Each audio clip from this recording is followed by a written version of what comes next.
Arya, where's the curling iron? Sienna's voice echoed through the hallway like a command. I didn't answer. I sat on the edge of my bed, staring at the worn-out sketchbook on my lap. On the page was a soft pencil sketch, a long, deep blue prom dress with a side slit and a crystal neckline. I had drawn it 3 months ago, when I still believed prom would be mine. Arya. I flinched. Check the bathroom, I said flatly. Seconds later, she stomped in. It's not there. Why can't you ever keep your stuff where it belongs? I looked at her, then at the mirror behind her. She was already dressed in my silver heels, the ones I bought with 2 months of part-time babysitting. Nice shoes, I muttered. She smiled smugly. They go perfectly with the dress. My heart twisted. That dress. I hadn't even seen it since Mom took it to the dry cleaners and gave it to Sienna without asking. I stood up. You didn't even ask me, Sienna. That dress was for what? She cut in, curling her lip. You weren't even going to prom, you don't even have a date. Why waste it? I clenched my fists. I made that dress for me. I designed it. I saved up for months. Okay, wow. Chill, she rolled her eyes. Mom said I could wear it. Talk to her if it's that deep. I stormed down the stairs. Mom, I called. She was in the kitchen, adjusting her pearl earrings. Sienna's wearing my dress. She didn't even look up. She looks lovely in it. Let her have her moment. My moment, I whispered. You'll get yours next time, she said, brushing invisible crumbs off the counter. There is no next time, Mom. Prom happens once. She finally met my eyes. You don't need a dress to feel special, Arya. But apparently she does, I snapped. Her face hardened. Don't ruin this night. Not everything has to be about you. I laughed bitterly. It never is. Dad passed by with his camera, oblivious. Girls, come on. Let's get a few pictures before Blake arrives. Blake, my ex, now Sienna's date. Of course. I walked back up to my room, shut the door, and locked it. My fingers trembled as I pulled out the unused prom ticket from my drawer. I had hidden it in a book, hoping to surprise everyone. Surprise. I sat on the bed and stared at the paper, then slowly ripped it down the center. I didn't cry. I just felt the sound of laughter from downstairs drifted up through the floorboards. I stood, grabbed my coat, and slipped out through the back door. No one noticed. The air outside was cold and still. I walked down the empty street, past houses glowing with warmth and music. I didn't know where I was going, but my legs kept moving. I reached the lake by Miller's Grove. The water reflected the stars. I sat on the edge and took off my heels, dipping my feet into the icy water. Was I really that forgettable? I whispered. The wind didn't answer. I pulled out my phone. One notification. A photo from Lena. Sienna Blake prom royalty incoming. My chest tightened. They were always going to erase me. I stood up. I didn't want to see the lake anymore. I didn't want to go home either. I crossed the road, distracted, wiping my eyes. That's when I saw the headlights. Too fast, too close. I froze. A scream tore through the night. I wasn't sure if it was mine. Then nothing. Just darkness. I don't know how long I was gone, but when I opened my eyes, I wasn't in a hospital. I was in my bedroom. Same posters on the wall, same crack in the ceiling, same smell of cherry shampoo from the bottle I'd used last year. I sat up, heart racing. Outside the window, the sun was rising. I checked my phone. The date blinked. March 3rd. What? I scrambled to the mirror. My hair was longer, the bruises from last night gone. My room wasn't messy like it had been. It was like I was back in time. No way. I ran downstairs. Arya, Mom barked. Don't forget your sister's lunchbox. I turned slowly. There she was. Younger, harsher, still the same. Sienna came down in her school uniform, grumbling about her backpack. Everything was just like before. I gripped the counter. I wasn't dreaming. I had died, and now I was back. Arya, stop daydreaming and pass the eggs. Mom's voice cut through the silence like a blade. I blinked. I had been staring at my hands, half expecting them to vanish again. I reached for the pan and passed her the scrambled eggs without a word. Sienna plopped down at the table, already whining. Ugh, why does the toast smell burnt? Because you left it in too long, I said flatly. She shot me a glare. Mom, tell her to stop talking to me like she's better. She's not talking like anything, Mom muttered, already sipping her coffee. You two always find something to bicker about. I didn't respond. I chewed a piece of toast, cold and dry, and kept my eyes on the clock. March 3rd, again. It wasn't a dream. I had died, and now I was back. But why? To change everything? To stop the betrayal? To forgive? No, not to forgive. Sienna slung her backpack over one shoulder. I'm not walking. It's too hot. Drive me, Mom? I've got a meeting, baby. Arya can walk with you. I don't want her walking with me. Too bad, Mom said, already grabbing her keys. Figure it out. Sienna scoffed, then looked at me. You better not talk to me on the way. I wasn't planning to, I said, sliding on my shoes. The walk to school was short, but the tension was long. I stayed a few steps behind her, watching how she walked like the world belonged to her. In the past, I used to trail after her hoping she'd talk to me. Now, I studied her like a character in a story I'd already read. She looked back once. Why are you staring at me like that? I'm not. You're acting weird. I'm just thinking about what? About how people show you who they are. You just have to be smart enough to believe them. She wrinkled her nose. You're being creepy. I smiled. Good. At school, Lena waved at Sienna from the gates. Cece, I saved us seats in homeroom. Lena, my ex-best friend. I felt my stomach churn. She had known what Blake did. She had helped him lie. And yet she laughed in my sister's arms like none of it mattered. Sienna turned and tossed her hair. Don't follow me. I don't want people thinking we hang out. I held up a hand. Don't worry, I won't ruin your aesthetic. She walked off without another word. And just like that, I was alone again. Except, not really. The day passed in a blur. Same teachers, same lectures, same cold cafeteria pizza, but I didn't feel the same. Everything felt smaller, like I didn't belong here anymore. Not because I wasn't enough, but because I had outgrown this story. By fourth period, my mind buzzed with memories of things that hadn't happened yet. Prom, the betrayal, the car. I couldn't let it repeat, but I couldn't warn anyone either. Who would believe me? Reinbar Kurd was not. One vora what's even. The cold bacon palm term they'll conduct avi my empire bar conductor cooks up at a dent and sealed malcleats, pastar palf, our luzi bolf. Mom gets time it. The ta I was pies on pizza game weights. The top of Herman's ridiculous lacator the main forward tent or culp, spurt, getrime, marmoch taude. But to mocha pen through the signs of selter no, get tenant, tether guide, tapped to get xap, but the blood done a hove. But I'm working on it. He didn't ask more, and I appreciated that. Rydbulp was our phone. When I got home, Sienna was already sprawled on the couch, shoes off, popcorn in hand. Make me noodles, she said without looking at me. No. She turned slowly. Excuse me? I said no. Her eyes narrowed. What's your problem today? Nothing. I just decided I'm not your maid. She laughed. Oh please, you've always done whatever I told you to. I used to, I said, walking past her. That version of me died.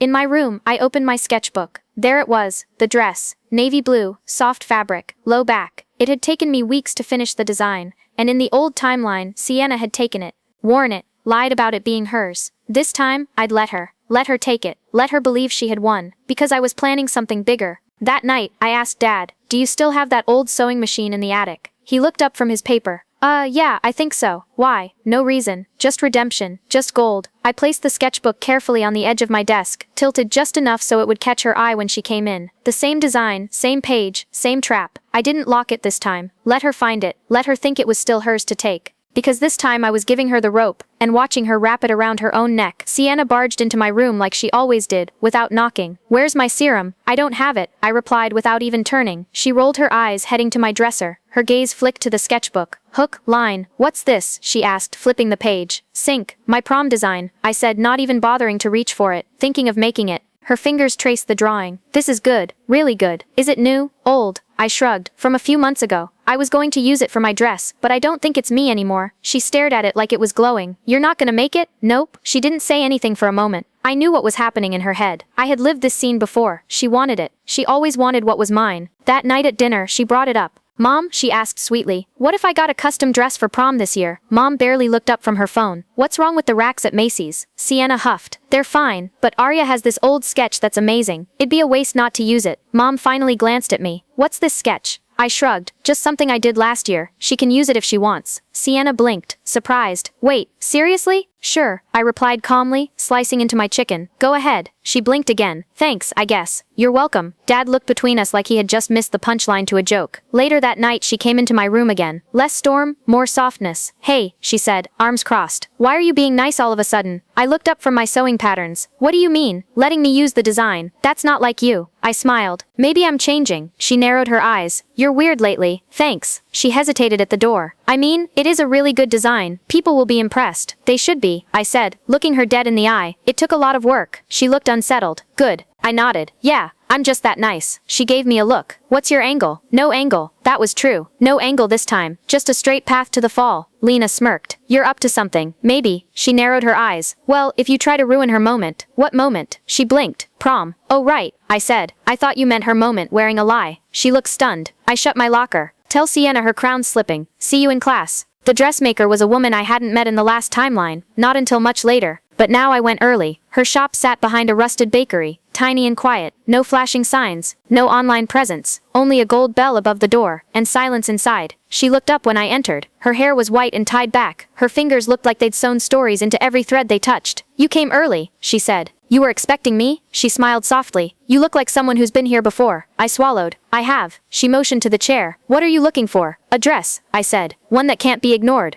I spent hours there. She showed me fabric that shimmered under candlelight, laces that whispered when touched. I didn't want glitter. I didn't want pretty. I wanted power. I chose gold. Not shiny, not flashy, just gold. Like royalty buried in silence. She nodded in approval. This dress will not make you kind, she said. It will make you seen. That's all I want, I replied. Back home, Sierra was gushing on the phone with Lena. She said yes, I'm getting the dress. It's so elegant. Deep blue, a side slit. It's literally perfect. I walked past her door. She didn't even lower her voice. She's not even going to prom. Loser probably doesn't even have a date. I stopped outside her room. She's always been a background character, she said. Might as well let her design something useful for once. I smiled. It was already starting. Not my room, I sketched something new. Not for her, not for revenge. For me, a girl reborn in gold. Because if she was going to wear the lie, I'd show up as the truth. Turn, the old woman said gently. I did as she asked, stepping slowly in front of the tall vintage mirror. The hem brushed the floor like quiet thunder. My reflection almost didn't feel like mine. It wasn't just a dress, it was a statement. It's perfect, I whispered. She came up behind me and adjusted the back. It isn't finished yet. It feels finished. No, she said, threading a golden ribbon through the lacing. It feels like you're becoming someone you already were. I swallowed hard. Is that a compliment or a warning? Both.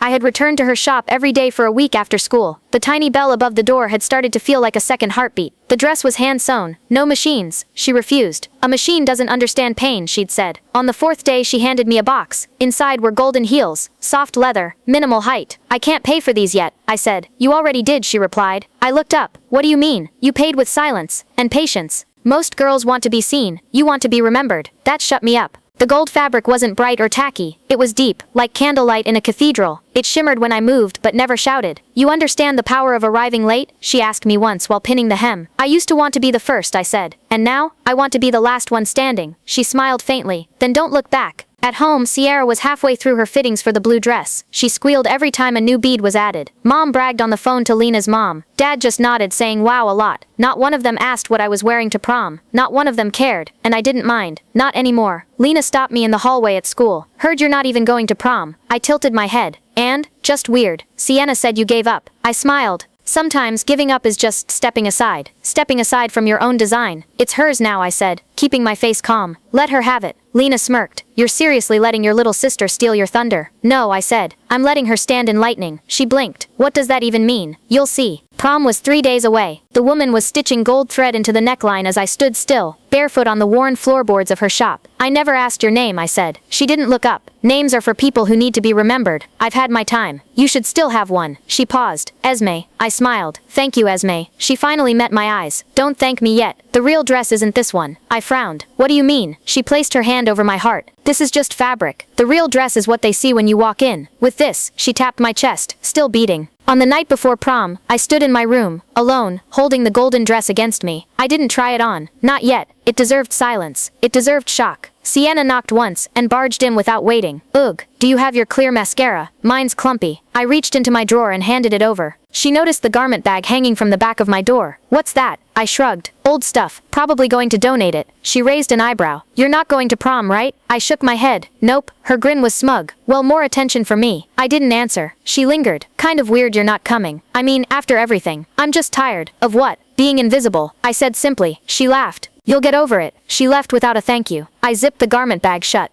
That night, I sat on the floor and whispered to myself. I'm not doing this to get even, I said quietly. I'm doing this so I never feel small again. I stood to the side, wearing jeans and a sweater. I watched, like a ghost at her own funeral. Blake arrived in a black suit and blue tie. He kissed Sienna's hand. My stomach turned, but only for a moment. She turned to me. Take our picture. I did. Steady hands, silent mouth, click. Then I turned upstairs. Time to become the ghost in gold. Hold still, Mom snapped as she adjusted Sienna's earrings. You keep turning your head. I want the sparkly ones, not these. Sienna groaned. You already changed them twice, Mom muttered. Just wear these. They match your dress. I stood at the top of the stairs, quietly watching. Sienna was in my design. The deep blue gown hugged her like it belonged to her. I remembered the hours I spent sketching it, erasing and redrawing the neckline over and over again until it felt right. It wasn't mine anymore. It never really was. Smile, Dad said cheerfully. Come on, girls. Just one photo together. Sienna looped her arm around mine like she'd practiced affection in the mirror. Don't ruin the picture. I never do, I said, smiling with my lips only. The camera flashed. My eyes didn't. The front door closed behind them with a click, and the house finally fell silent. Upstairs, I opened the garment bag. The golden dress looked like sunlight frozen in fabric. Every thread shimmered without screaming. I touched the hem gently, then ran my fingers across the neckline Esme had stitched with her steady hands. "I'm not here to win," I whispered to my reflection. "I'm here to be remembered." 30 minutes later, I stood at the back of the venue. The air buzzed with music and laughter. Spotlights lit up the dance floor. Inside, everyone was glowing under chandeliers and filters. Sienna was probably halfway through her 5th selfie. I kept my coat on, golden fabric hidden beneath. I wasn't in a rush. Let her have it. Let her bask in the stolen glow. Behind me, a voice said, "You're late." I turned. Zane stood a few feet away, leaning against a post, hands in his pockets. "Not really," I replied. "Just right on time." He looked at the coat. "That what I think it is?" I smiled. "Maybe. I've never seen anyone walk into fire with that calm of a face. That's because I'm not burning this time." He nodded once. "Don't blink. This is your scene now." I stepped forward. Inside, the crowd parted as I entered. Sienna was mid-laugh, glass in hand, posing in front of a ring light. She didn't see me at first. Neither did Mom or Blake or Lena. But Mrs. Hill did. She turned her head slowly and gasped. That one sound spread like wildfire. Heads turned. Conversations paused. Phones tilted upward. I dropped my coat to the floor. Luditari de Feugadata. The golden dress caught the light with every step. I didn't smile. I didn't wave. I just walked. Confident, cold, composed. Someone whispered, "Is that Arya?" Someone else murmured, "She looks different." She turned and saw me. Her glass slipped from her hand and shattered. "What the?" Lena grabbed her arm. "Is that your sister?" Sienna's face went pale. "What is she wearing?" Blake's mouth hung open. "That's not the same girl." Mom stood frozen in place. Her lips parted but no sound came out. Mrs. Hill approached me with her hand over her chest. "Arya, that gown." I nodded. "It's mine." I took the mic from the side of the stage. "I wasn't supposed to be here tonight," I said, my voice calm, but something told me it was time I showed up for myself. A few students murmured. The room stayed still. "I designed the dress my sister is wearing tonight. I created it last year, dreaming of this night, but I gave it to her. On purpose." Eyes turned toward Sienna. She looked ready to bolt. "She can have the design, but not the story."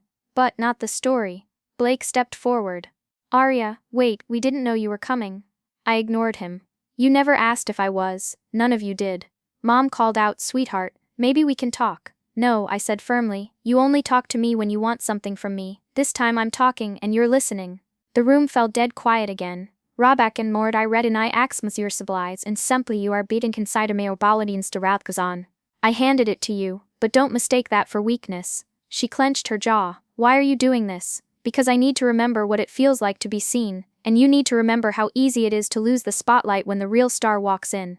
Gasps. Someone clapped once, then twice, then the room erupted. I stepped down from the stage, slowly walking toward the center of the hall. People parted. Phones filmed. I didn't care. For once I wasn't walking to prove anything. I was walking because I belonged. At the edge of the room, Zane watched me, nodding once like we had rehearsed this moment in another life. Sienna stormed toward the exit. Blake followed. Mom shouted her name. Lena looked lost, but none of that mattered. Not anymore. I had let her shine first. Now it was my turn to glow. And gold? Gold never fades. I didn't expect the crowd to split like the sea, but it did. I didn't expect phones raised mid-air to shake in their holders, but they did. And I didn't expect my sister Sienna, radiant and smug moments ago, to look like she'd seen a ghost, but she had, because I was the ghost, back from the grave she helped dig. And I was glowing.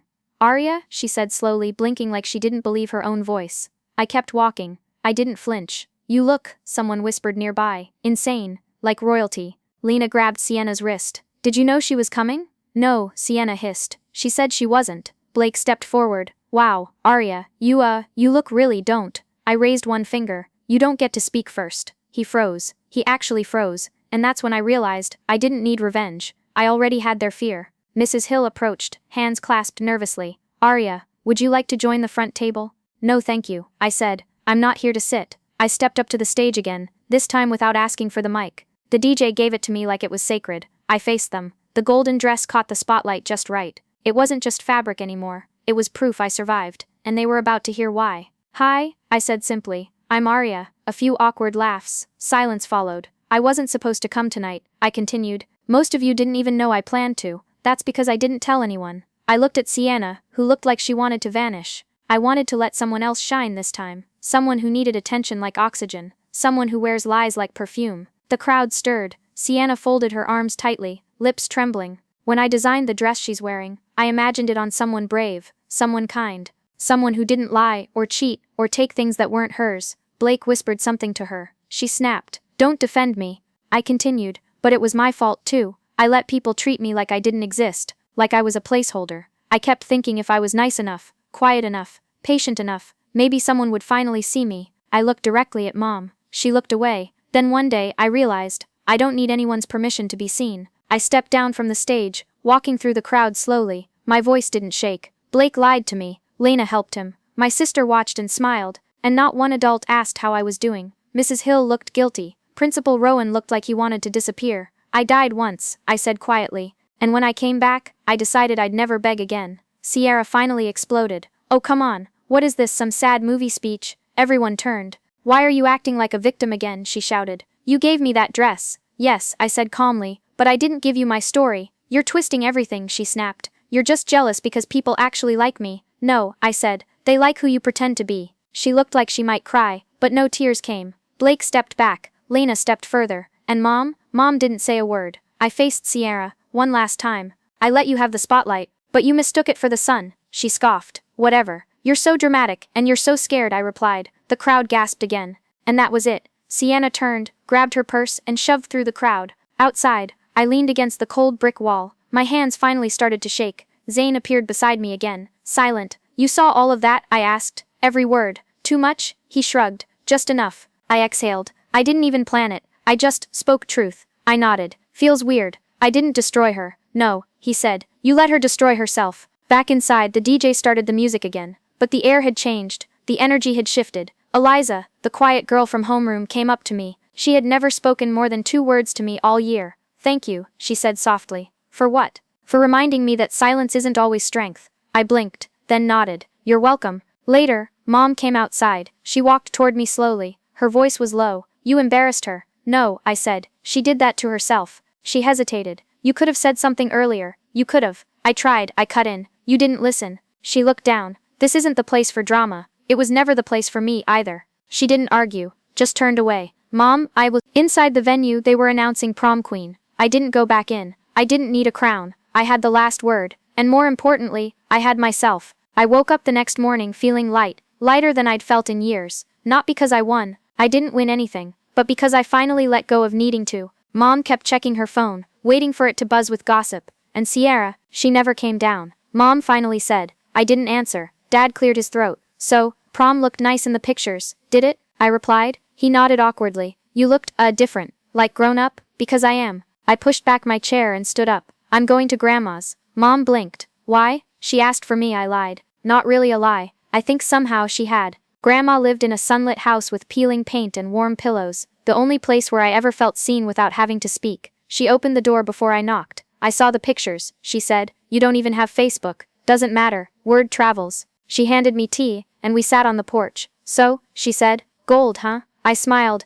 It felt right. It looked like truth. For a long moment, we didn't say anything. Just sipped, breathed, existed. You're not angry anymore, she said. No, I said. Just done. That's different. I thought I wanted to ruin her. I thought I wanted to burn it all down. And now, I just want peace. She nodded slowly. Then you've already won. Later, I walked to the edge of her garden. Birds chirped. The wind didn't sting. I remembered the girl I used to be, the one who cried by the lake, clutching her ripped prom ticket, waiting for someone to ask if she was okay. No one had. But this version of me, she wouldn't wait. She'd walk into a room, dressed in gold, and speak the truth even if her voice shook. Back home, I found Sienna in my room. She was holding my sketchbook. Don't you knock? I asked softly. She didn't look up. I never knew you drew this much. You never asked. She ran her finger across one of the pages. Why did you let me have the blue dress? Because you were going to take it anyway. She looked up, eyes glassy. I didn't know you were hurting that much. You never looked close enough. She swallowed. I don't know. I thought you didn't care. I cared too much, I said. That was always the problem. She sat down on my bed like the floor had given out beneath her. I messed everything up. Yeah, I said, sitting across from her. You did. She wiped her cheek. People at school, they keep talking. Lena hasn't even texted me. She's probably waiting to see if your crown still fits. Sienna laughed bitterly. I don't even know where the crown went. I shrugged. Maybe it didn't matter. She looked at me then. Really looked. No fake smile. No flinch. I'm sorry, Arya. I didn't say anything for a while. Then, I'm not sure if I forgive you. Her lips trembled. Okay, but I'm also not sure I need to. She stood slowly, brushing invisible dust from her jeans. I won't wear your designs again, she said. You shouldn't need to. She nodded and left quietly. Late evening. Zane messaged me. You okay? I replied. Weirdly, yes. He sent a single gold star emoji. I smiled. On Sunday, I packed the golden dress into a special case and zipped it carefully, not to hide it, but to preserve it, because that dress wasn't revenge, it was rebirth. Monday morning, Eliza waved at me in the hallway. People didn't whisper when I walked by anymore. They didn't laugh either. They just watched. Not because I was famous, or popular, but because I was seen, and for once in my life that was enough. A new design began to form. Soft lines, bold shoulders, midnight black. I wasn't sketching for Sienna, or Mom, or Blake. I was sketching for me, because I didn't need to take revenge. They handed it to me, wrapped in silence, sealed with guilt, and I accepted it with gold.